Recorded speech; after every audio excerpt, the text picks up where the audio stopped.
Hello प्यारे बच्चों, good morning, जय हिंद, जय भारत, सत श्री अकाल।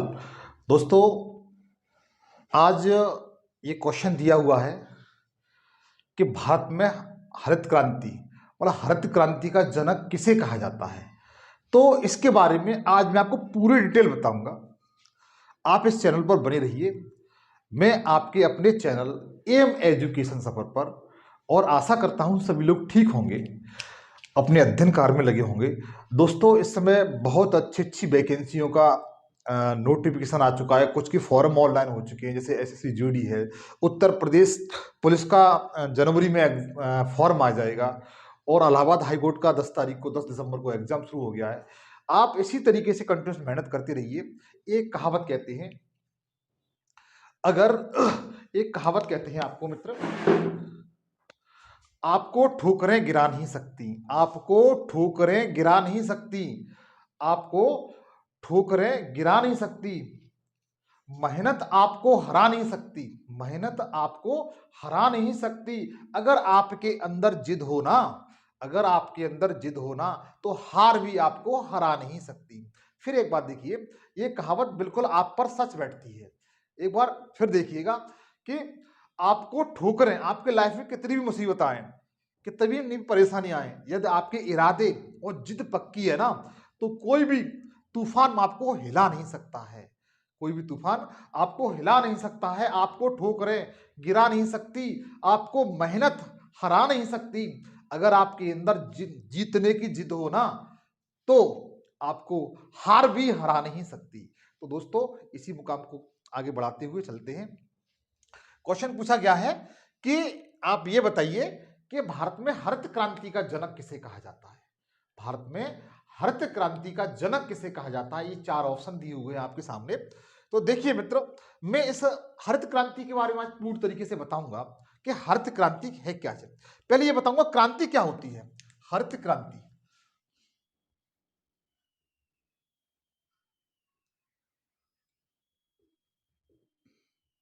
हरित क्रांति, हरित क्रांति कहते किसे हैं, मैं आपको यह बताऊंगा कि हरित क्रांति कहते किसे हैं। क्रांति का मतलब होता है रिवॉल्यूशन, मतलब कोई भी चीज में एक विस्फोट हो जाना या बदलाव हो जाना, एकदम तेजी के साथ बदलाव हो जाना, उस चीज को क्रांति कहा जाता है। हरित का मतलब होता है फसलों से संबंधित। हरित का मतलब क्या होता है फसलों से संबंधित।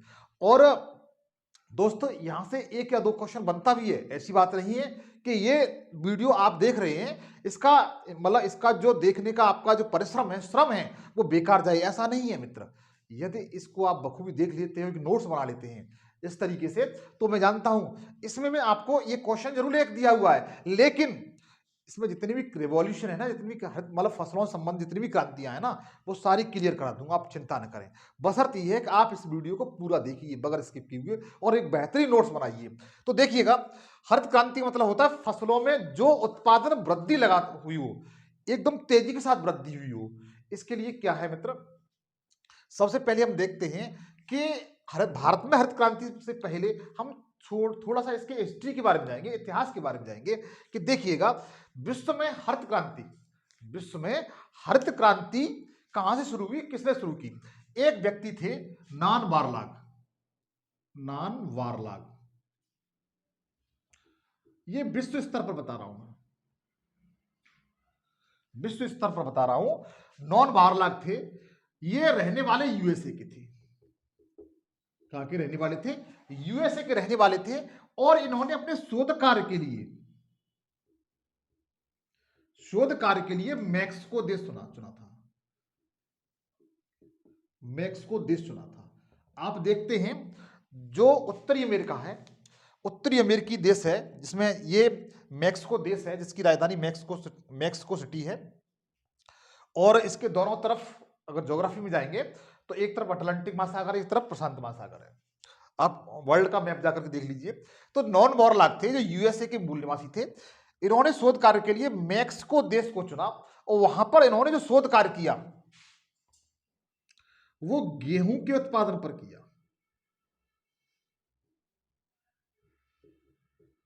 किस पर किया, गेहूं के शोध कार्य, गेहूं के उत्पादन पर किया। इनके शोध कार्य के दौरान इसका रिजल्ट ये निकला कि गेहूं के उत्पादन में 5 से 6 गुना वृद्धि हो गई। 5 से 6 गुना वृद्धि हो गई।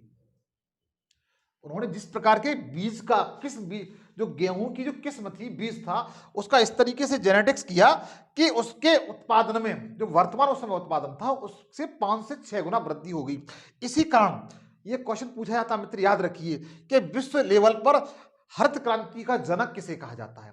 विश्व लेवल पर हरित क्रांति का जनक किसे कहा जाता है। हालांकि क्वेश्चन तो यह है कि भारत में हरित क्रांति का जनक किसे कहा जाता है, लेकिन यह क्वेश्चन आता है कि आप यह बताइए कि विश्व स्तर पर हरित क्रांति का जनक किसे कहा जाता है।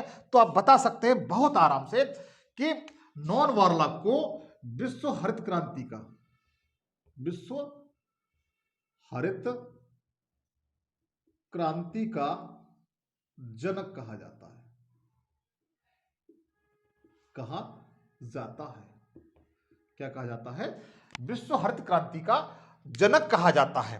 तो आप बता सकते हैं, अगर क्वेश्चन पूछा जाता है कि पहले ये क्वेश्चन कई तरीके से पूछा जाता है, इनका मूल निवासी कहां के थे, तो आप बता सकते हैं यूएसए के थे। इनका शोध कार्य क्षेत्र कौन सा था, ये क्वेश्चन पूछा गया है किसी अच्छे एग्जाम में, पीछे से ऐसे एग्जाम पूछा गया है कि नॉन वॉरलॉग का जो उन्होंने शोध कार्य के लिए जो जो क्षेत्र चुना था या जो देश चुना था वो कौन सा देश था, तो आप बता सकते हैं मैक्सिको। कौन सा? मैक्सिको उत्तरी अमेरिकी कंट्री है ये।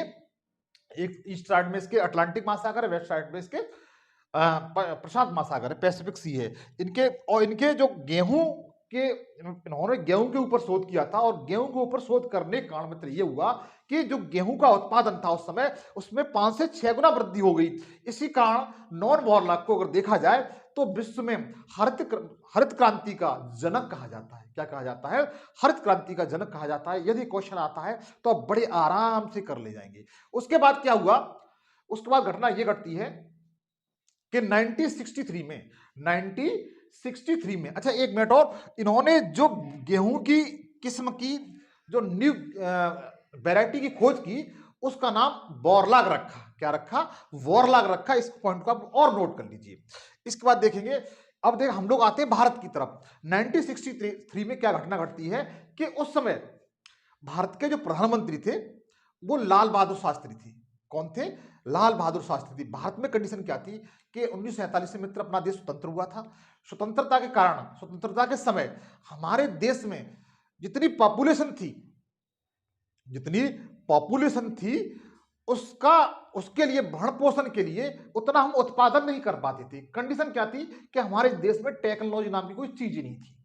उस समय जब देश स्वतंत्र हुआ था उस समय हमारे देश में टेक्नोलॉजी नाम की कोई चीज ही नहीं थी। इस कारण कृषि जो क्षेत्र था, कृषि क्षेत्र का और भारत पिछड़ा हुआ था।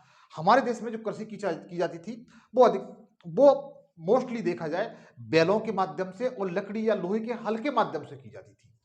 मतलब देखा जाए न तो ट्रैक्टर थे और न विद्युत के साधन थे और ना ही उत्तम किस्म की बीजें थी जिससे गेहूं के उत्पादन बढ़ोतरी हुआ। और मोस्टली अगर देखा जाए तो उस समय 1947 से लेकर के 63 तक कंडीशन ऐसी थी कि हम लोग मतलब कृषि के लिए जो पानी की जरूरत पड़ती है, जल की जरूरत पड़ती है, उसके लिए मोस्टली मानसून पर निर्भर करते थे। और जब मानसून आता था उस समय ही फसल उगाते थे। बाद में फसलें, जो और फसलें होती हैं जैसे खरीफ की फसलें हुई या रबी की फसलें हुई, क्योंकि आपको पता है वो जायद की फसलें हुई, उसके लिए मोस्टली अच्छी व्यवस्था नहीं थी कि जो बरसात के समय फसलें बोई जाती हैं उस समय उनके लिए केवल हम मानसून पर निर्भर करते थे, उन्हीं फसलों को मोस्टली उगाते थे। जबकि अन्य जो फसलें थी साल की उसके लिए हमारे पास पानी की व्यवस्था नहीं थी। इसलिए हम कह सकते हैं कि उस समय अगर देखा जाए तो हम लोग मोस्टली मानसून पर निर्भर थे और टेक्नोलॉजी क्षेत्र हमारे पास उस समय नहीं था। 1963 में क्या हुआ है कि उस समय जो आपके प्रधानमंत्री थे वो लाल बहादुर शास्त्री थे। लाल बहादुर शास्त्री थे 1963 में। और इनके जो कृषि मंत्री थे वो सी सुब्रमण्यम थे। इन्होंने क्या किया, अपने देश की परेशानी को देखते हुए जो नॉन वॉरलॉग विश्व में प्रसिद्ध हो रहे थे, जिन्हें कृषि वैज्ञानिक भी कहा जाता है, कृषि हरित क्रांति का जनक कहा जाता है, इन्होंने क्या, इनको इनवाइट किया कि हमारे यहाँ आइए, हमारे यहाँ शोध कार्य कीजिए।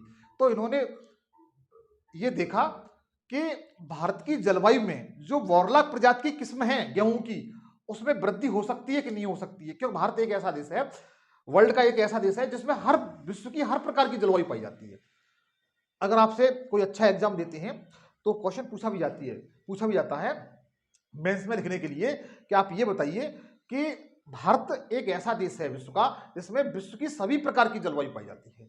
तो आप इसको स्टेटमेंट लिख सकते हैं, क्योंकि अगर आपने क्लाइमेट ठीक से पढ़ा है इसका तो बड़े आराम से कर ली जाएंगी। तो मित्र, घटना ये हुई 1963 में, जो नॉन बारलाग थे इनको भारत बुलाया गया। तो आप इसको नोट कर लीजिए। यदि मैं क्रांति वगैरह सब कुछ बताऊंगा, कौन सी क्रांति किससे संबंधित है, केवल आप देखते रहिए। और आप लोगों से गुजारिश है मित्र, मेरे चैनल को अधिक से अधिक सब्सक्राइब करिए, लाइक करिए, कमेंट्स करिए और दोस्तों के साथ शेयर करिए। और बताइए, एक पवन सर है पढ़ाते हैं, जीएस बहुत अच्छा पढ़ाते हैं। तो देखिएगा 1963 में अगर पीएम पूछे जाए, पीएम कौन थे उस समय? पीएम थे वह लाल बहादुर शास्त्री थे।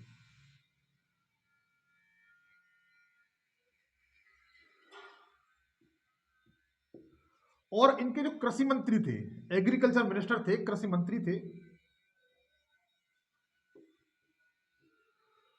वो सी सुब्रमण्यम थे।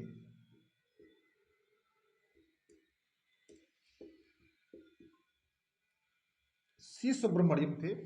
इन्होंने क्या किया मित्र,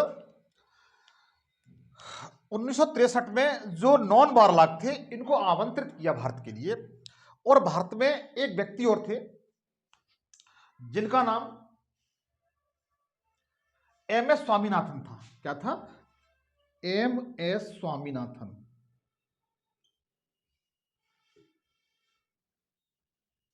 एम एस स्वामीनाथन था इनका नाम। और मोस्टली ये तमिलनाडु के रहने वाले के थे। कहां के रहने वाले थे? तमिलनाडु के। हुआ ये कि जब नॉन वारलाग भारत आए तो इन्होंने एम एस स्वामीनाथन की सहायता से, हालांकि बुलाया तो इन लोगों ने था, लाल बहादुर शास्त्री और सुब्रमण्यम ने बुलाया था, लेकिन इन्होंने जो मिलकर के कार्य किया, दो लोगों ने मिलकर कार्य किया, वो उनमें नॉन वारलाग और एम एस स्वामीनाथन थे। कंडीशन ये हुई, इसका परिणाम यह निकला कि भारत में भी जो बोरलाग प्रजाति थी उसमें वृद्धि 5 से 6 गुना यहां पर भी हुई। कितनी वृद्धि हुई? 5 से 6 गुना। 5 से 6 गुना वृद्धि हुई गेहूं के उत्पादन में। और उन्होंने गेहूं के उत्पादन में, किसमें? गेहूं के उत्पादन में 5 से 6 गुना मित्र वृद्धि हुई। अब इसी कारण इन्होंने कड़ी मेहनत की, दोनों लोगों ने। इसका परिणाम यह निकला कि भारत में भी कृषि के अंदर गेहूं का जो उत्पादन था उसमें लगातार वृद्धि होने लगी। क्या होने लगी? वृद्धि होने लगी। इसी कारण अगर देखा जाए कि भारत, इसका जो क्वेश्चन दिया हुआ है इसका आंसर यही है कि भारत में हरित क्रांति का जो जनक कहा जाता है वो डॉक्टर एम एस स्वामीनाथन को कहा जाता है। किसको कहा जाता है? डॉक्टर एम एस स्वामीनाथन को कहा जाता है। इनके अथक प्रयास और कड़ी मेहनत से भारत में गेहूं के उत्पादन में 5 से 6 गुना वृद्धि हो गई। तो दोस्तों, इसी कारण डॉक्टर एम एस स्वामीनाथन को भारत में हरित क्रांति का जनक कहा जाता है। क्या कहा जाता है? जनक कहा जाता है। इस क्वेश्चन का आंसर क्या है कि भारत में हरित क्रांति का जनक, भारत में हरित क्रांति का जनक कहा जाता है। ये क्वेश्चन आपका, जिसका आपका क्वेश्चन था वो आपको क्लियर हो गया।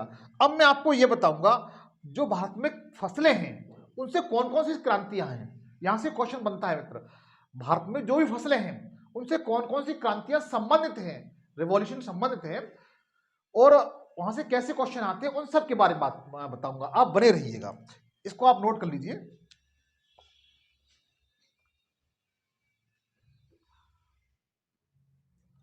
आप हेडिंग डाल सकते हैं। आपको आंसर तो इसका मिल ही गया, इस क्वेश्चन का।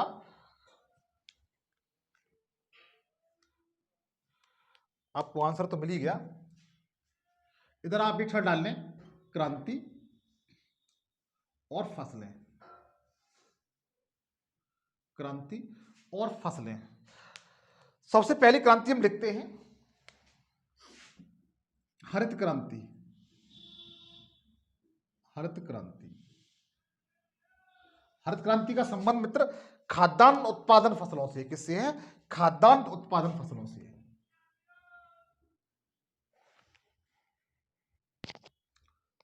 खाद्यान्न उत्पादन फसलों से है।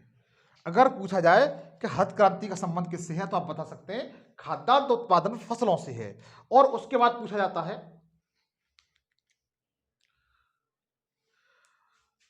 नीली क्रांति। नीली क्रांति का संबंध किससे है तो आप बड़े आराम से बता सकते हैं मत्स्य उत्पादन से। जो मछली होती है, जो मांस होता है, उससे संबंधित है। ये क्वेश्चन पूछा गया है कि नीली क्रांति का संबंध किससे है तो आप बता सकते हैं मत्स्य उत्पादन से। मत्स्य उत्पादन से नीली क्रांति संबंध है। आप मेरे साथ इस तरह नोट करते जाएं। उसके बाद देखेंगे कृष्ण क्रांति। कृष्ण क्रांति, कृष्ण क्रांति भगवान काले थे, उन्हीं के नाम पर है कृष्ण क्रांति। और इनका संबंध है वो बायोडीजल से है मित्र। किससे है? बायोडीजल से। किससे है? बायोडीजल। अच्छा ये बताइए बायोडीजल किस पौधे से प्राप्त होता है? बायोडीजल किस पौधे से प्राप्त होता है? आप इसे कमेंट्स करके बताइए। चलो मैं भी लिख देता हूं। बायोडीजल जो प्राप्त होता है वो जेट्रोफा का पौधा होता है। जेट्रोफा। याद है? हमारी भारत सरकार इसे बढ़ाने के लिए अथक प्रयास कर रही है और इसके पौधे को उगाने के लिए कई राज्यों में मतलब कुछ लोन की व्यवस्था भी कर दी गई है सरकार द्वारा कुछ राज्यों में। उसके बाद देखिए ये पूछा जाता है कृष्ण क्रांति का संबंध किससे है? बायोडीजल से है। ये पूछा गया क्वेश्चन है। उसके बाद देखिए लाल क्रांति।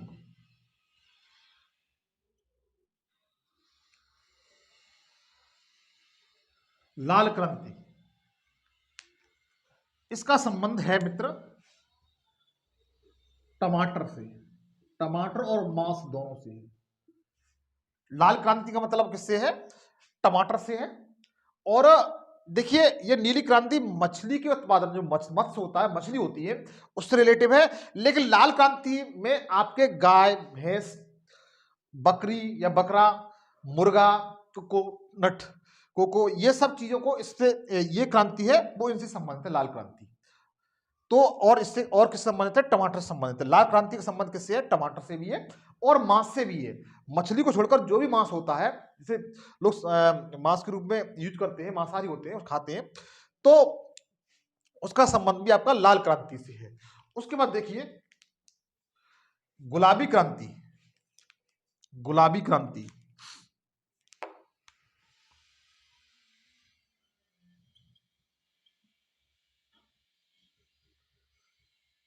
गुलाबी क्रांति का मतलब किससे है? अगर क्वेश्चन पूछा जाता है इसी तरीके से कि आप ये बताइए गुलाबी क्रांति का संबंध किससे है, तो आप बता सकते हैं कि इसका आंसर है वो झींगा मछली उत्पादन से है।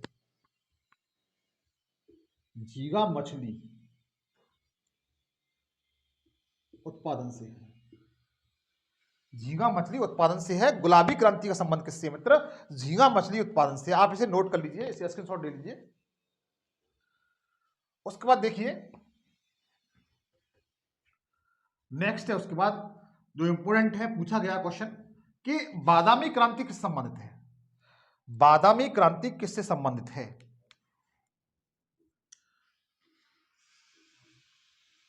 बादामी क्रांति, बादामी क्रांति किससे संबंधित? तो आप तो बड़े आराम से आप बता सकते हैं कि बादामी क्रांति है वो मसाले उत्पादन से है, संबंधित है।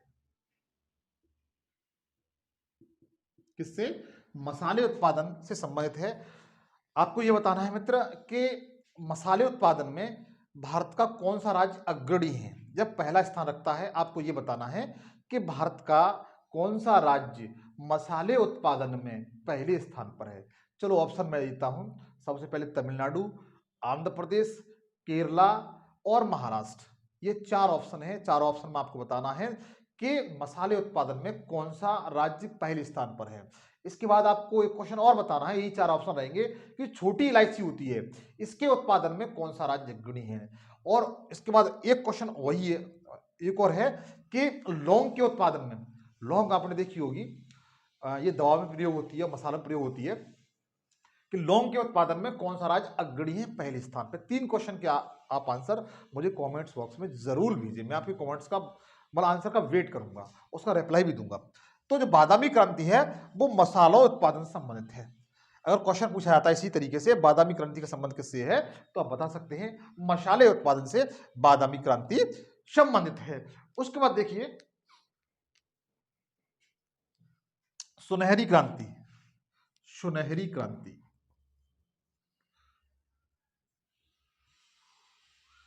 सुनहरी क्रांति, सुनहरी क्रांति का जो संबंध है मित्र वो फल उत्पादन से संबंधित है। फल उत्पादन, जो सुनहरी क्रांति है उसका संबंध मित्र फल उत्पादन से संबंधित है। अच्छा, आपको यह बताना है, क्वेश्चन पूछा जाता है सुनहरी क्रांति गोल्डन क्रांति किससे संबंधित है। सुनहरी जब है गोल्डन भी लिखा जाएगा मित्र, कि गोल्डन क्रांति है वो किससे से रिलेटिव है, तो आप बता सकते हैं जो फ्रूट प्रोडक्शन से रिलेटिव है। किससे? फ्रूट प्रोडक्शन से रिलेटिव है, फल उत्पादन से संबंधित है। और ये पूछा गया क्वेश्चन है मित्र, आपको क्वेश्चन ये बताना है कि भारत का ऐसा कौन सा राज्य है। चलो पहले विश्व पे लेके चलते हैं। विश्व में ऐसा कौन सा देश है जो फल उत्पादन में अग्रणी है, पहले स्थान पर है। ऑप्शन आपके सबसे पहले अमेरिका, चाइना, इंडिया मतलब भारत, उसके बाद आप ले लीजिए पाकिस्तान। यही आपके 4 ऑप्शन है। आपको ये बताना है कि फल उत्पादन में आपका इनमें से सबसे पहले स्थान पर कौन है। ठीक है, मैं दोबारा बोलता हूं, सबसे पहले यूएसए अमेरिका, दूसरे नंबर पर चीन है, तीसरे नंबर पर अपना भारत है, चौथे नंबर पर आपका पाकिस्तान है। इन चारों में से फल उत्पादन की में विश्व में कौन सा प्रथम स्थान रखता है, आपको कमेंट्स बॉक्स में बताना है। उसके बाद आप भारत पे आते हैं। भारत में ऐसा कौन सा राज्य है जो फल उत्पादन में पहले स्थान पर है। ऑप्शन आपका आंध्र प्रदेश, पहला ऑप्शन क्या है आंध्र प्रदेश, दूसरा नंबर उत्तर प्रदेश, तीसरा नंबर कौन सा है पश्चिम बंगाल, चौथा नंबर बिहार। फिर सुन लीजिए, भारत का ऐसा कौन सा राज्य है, भारत का ऐसा कौन सा राज्य है जो फल उत्पादन में पहले स्थान पर है, तो आप बताएंगे पहला ऑप्शन है आपका आंध्र प्रदेश, दूसरा ऑप्शन है आपका उत्तर प्रदेश, तीसरा है पश्चिम बंगाल, चौथा है बिहार। इन 4 ऑप्शन में आप 4 ऑप्शन है, आपको कमेंट्स बॉक्स में इसका आंसर बताना है, नहीं तो नेक्स्ट वीडियो में आपको मैं बताऊंगा। तो सुनहरी क्रांति का संबंध से किससे है, फल उत्पादन से है। किससे है, फल उत्पादन से है। उसके बाद है मित्र, सॉरी चलो बता देते हैं,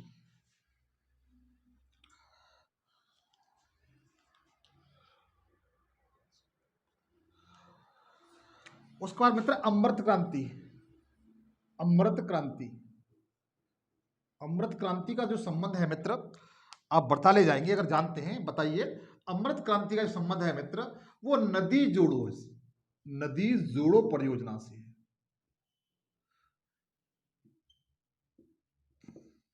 किससे है, नदी जोड़ो परियोजना से है। क्वेश्चन पूछा जाता है कि अमृत क्रांति का संबंध किससे है। इस तरीके से क्वेश्चन है कि भारत में हरित क्रांति का जनक किसे कहा जाता है, तो उसमें 4 ऑप्शन के अकॉर्डिंग आपको बताया गया है कि भारत में हरित क्रांति के जनक एम.एस. स्वामीनाथन को कहा जाता है। अगर यही क्वेश्चन ये दिया होता कि भारत के नदी जो अमृत क्रांति है उसका संबंध किससे है, तो आप बहुत आराम से बता सकते हैं नदी जोड़ो परियोजना। नदी जोड़ो परियोजना में आप देख सकते हैं जैसे गोदावरी को कृष्णा से या कृष्णा को कावेरी नदी से जोड़ा गया है, क्योंकि आपने देखा होगा जो प्रायद्वीप भारत है वहां वो बहुत ऊंचा है, वहां पानी की हमेशा समस्या बनी रहती है। आप सोचते हो कि साउथ इंडिया में दोनों तरफ जल है, इधर बंगाली खाड़ी इस साइड में, वेस्ट साइड में अरब सागर है, तो यहाँ पानी की बहुत मतलब अच्छी व्यवस्था होगी, ऐसा नहीं है।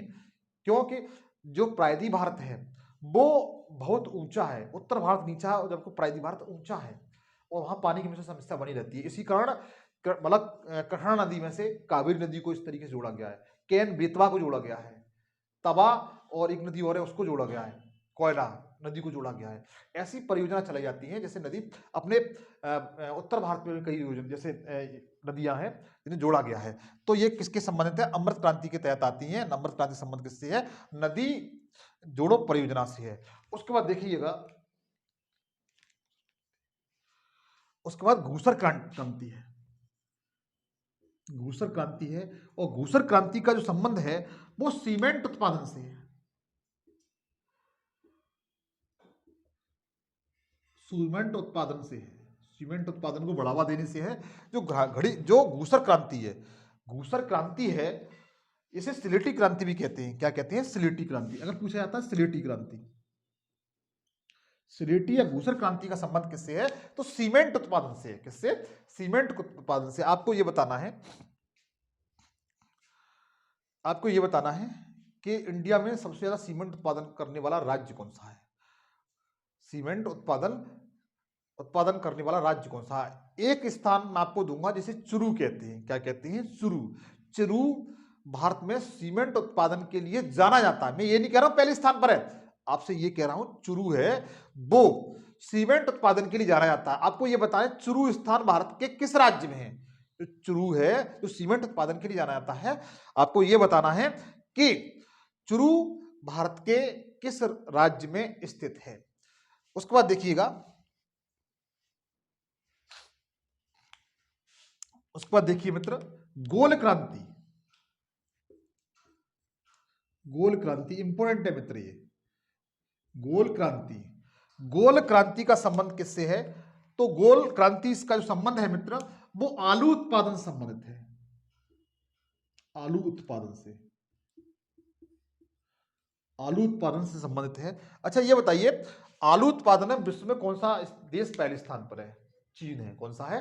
चाइना है। जैसे मक्का उत्पादन में, मक्का उत्पादन में अमेरिका पहले स्थान पर है, क्योंकि वहां की जो मक्का है ना, उस अमेरिका की जो मक्का है उसको जानवरों के लिए, मोस्टली जो गाय होती है, जो जर्सी गाय है, सबसे ज्यादा वर्ल्ड में जो गाय पाई जाती है वो अमेरिका में पाई जाती है। सबसे ज्यादा जो गाय पाई जाती है जर्सी गाय, वो अमेरिका में पाई जाती है। और जो मक्का है सबसे ज्यादा वो अमेरिका में होती है। लेकिन आलू है, आलू के उत्पादन में जो पहला स्थान रखता है वो चीन रखता है। सबसे ज्यादा चीन है वो आलू का उत्पादन करता है। लेकिन भारत दूसरे स्थान पर है। आप चिंता न करें, हमारा भारत पीछे नहीं है। भारत आलू के उत्पादन में दूसरे स्थान पर है। आपको यह बताना है कि आलू के उत्पादन में भारत का कौन सा राज्य पहले स्थान पर है, आपको यह बताना है। तो गोल क्रांति है, क्वेश्चन पूछा जाता है इसकी तरह से कि गोल क्रांति का संबंध निम्न में से किस फसल से है? तो आप बहुत आराम से बताए जाएंगे। गोल क्रांति का संबंध है वो आलू से है। किससे है? आलू उत्पादन से है। उसके बाद देखिए, सर्वोदय क्रांति पूछा गया है मित्र। सर्वोदय क्रांति,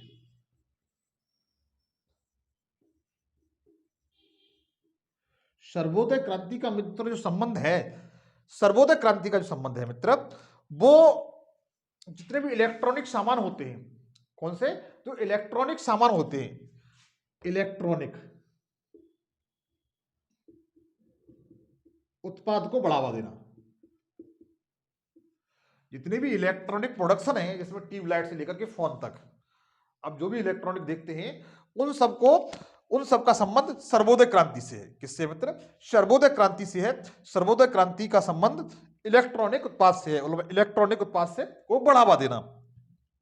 आपको यह बताना है कि भारत में इलेक्ट्रॉनिक नगरी किसे कहा जाता है? भारत में इलेक्ट्रॉनिक नगरी किसे कहा जाता है? मित्र मैं आपको यह वीडियो जरूर बना रहा हूं, मतलब ये क्वेश्चन जरूर बता रहा हूं, लेकिन इसके साथ आपको अन्य क्वेश्चन भी आपके बहुत सारे क्लियर हो जाएंगे यदि आप इस वीडियो के अकॉर्डिंग चलेंगे। जो मैंने आपसे क्वेश्चन पूछे हैं उन्हें आप कमेंट्स में बताएंगे, खोजेंगे, सर्चेंगे, देखेंगे, नेट पे देखेंगे। तो मैं जानता हूं, अगर एक कहावत कहते हैं कि जैसे जैसे आप चीजों के बारे में खोजते जाते हैं तो आपका ज्ञान धीमे धीमे बढ़ता जाता है। आप इन सब चीजों को देखिए, सर्च करिए, वर्ल्ड मैप पे देखिए, नेट पे सर्च करिए, तो ये क्वेश्चन ये हमेशा आपको याद हो जाएंगे, लाइफ टाइम के लिए हमेशा याद हो जाएंगे। वैसे आप रटते रहिए, आपको याद नहीं होगा। एक जैसे ये सिर्फ ऐसा होता है कि जैसे अगर आपसे कोई बता दिया जाए कि ताजमहल कहाँ स्थित है, तो आप बता देंगे, मतलब आपको रटाया जाएगा आगरा में स्थित है, यमुना नदी किनारे स्थित है, यमुना नदी के दाएं किनारे पर स्थित है, ठीक है। लेकिन आप यहां पर आगरा में आकर जाकर देखेंगे कि आगरा में जो ताजमहल है वो किस नदी के तट पर है, किस नदी पर है, किस नदी के तट पर है, किधर साइड है और कहां स्थित है। अगर आप आके देखेंगे, खोज के देखेंगे जाकर के, टूरिज्म करके, तो वो हमेशा के जीवन भर के लिए आपको याद हो जाएगा। हम लोग आगरा गए थे, वहां ताजमहल देखा, ताजमहल शाहजहां ने बनवाया था, और वहां उसके पास वो गंगा यमुना नदी बहती है, उसके दाएं तट पर ये स्थित है। यही कंडीशन होती है, कोई भी चीज क्वेश्चन को आप सर्च करते हैं, बार बार देखते हैं, ढूंढते हैं, खोज करते हैं, और इस कारण वो खोजने से वो चीज हमेशा आपको याद हो जाती है, वही क्वेश्चन आपको हमेशा के लिए याद हो जाते हैं।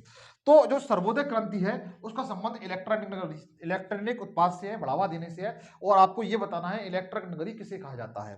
तो मित्र आप इसका स्क्रीनशॉट ले लीजिए।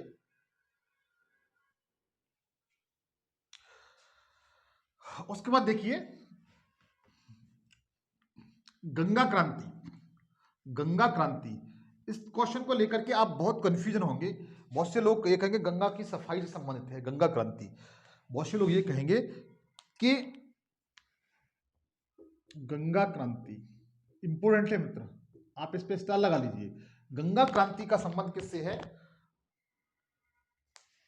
तो गंगा क्रांति, बहुत से लोग सोचेंगे कि अरे गंगा क्रांति है तो इसके जो गंगा की सफाई से संबंधित होगा, ये ऑप्शन भी आएगा इसकी सफाई से, इससे।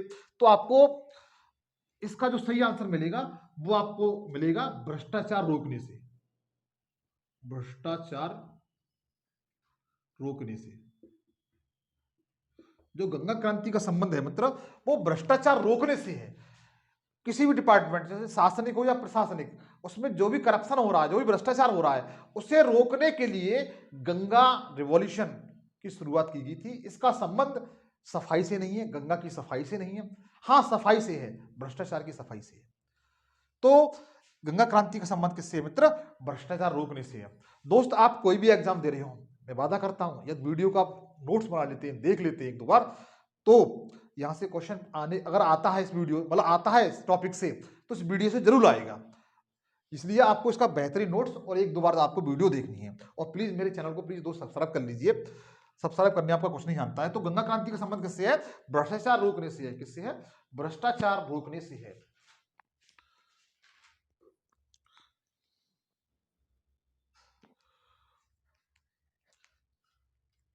उसके बाद देखिए, उसके बाद देखिएगा मित्र, इंद्रधनुषी क्रांति। इंद्रधनुषीय क्रांति, ये पूछा गया ये भी। इंद्रधनुषी क्रांति का संबंध किससे है? इंद्रधनुषी क्रांति का संबंध किससे है? तो इंद्रधनुषी क्रांति का जो संबंध है मित्र, वो सभी क्रांतियों पर निगरानी,